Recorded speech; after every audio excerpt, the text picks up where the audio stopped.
হুমায়ুন আহমেদের প্রথম প্রেম কে ছিল, তার প্রথম প্রেমিকা কে ছিলেন, আচ্ছা। এটা কিন্তু কেউ জানে না। আমি চেষ্টা করলাম যে এটা বের করা যায় কিনা।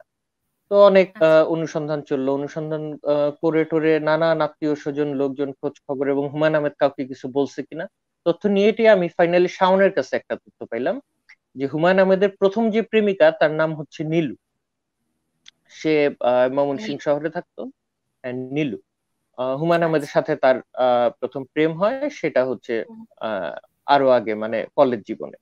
এবং সেই মেয়েটাকে হুমায়ুন আহমেদ বিয়ে করতে চাইছিলেন এবং বিয়ে করার জন্য তার একটা পরিকল্পনা করছিলেন। পরিকল্পনাটা হচ্ছে তারা বাড়ি থেকে পালায় যাবেন, হুম। আহ, এবং ময়মনসিংহ রেল স্টেশনে তারা দেখা করবেন, তারপর সেখান থেকে ট্রেনে উঠে তারা ঢাকা চলে আসবেন, এরপর বিয়ে করবেন।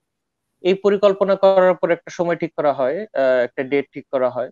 তারপর সে নীলু মেয়েটাকে হুমায়ুন আহমেদ আসতে বলে, সে মেয়েটা রেল স্টেশনে আসেও, কিন্তু হুমায়ুন আহমেদ আর সেদিন রেল স্টেশনে যান। তিনি কেন যান নাই এইটার ব্যাখ্যা তার মধ্যে নাই। মানে তিনি ওরকম কোনো ব্যাখ্যা দিতে পারেন নাই যে তিনি কেন সেদিন যান নাই। কিন্তু শাওন যেটা বলতেছে যে এটা নিয়ে উনি প্রায় সারা জীবন অপরাধ বোধে ভুগছেন, যে একটা মেয়েকে তিনি একটা রেল স্টেশনে দাঁড় করে রাখছেন যিনি তার প্রথম প্রেমিকা ছিল। এইরকম অনেক অজানা গল্প হুমায়ুন আহমেদ সম্পর্কে আমি এই বইটাতে তুলে ধরতে পারছি।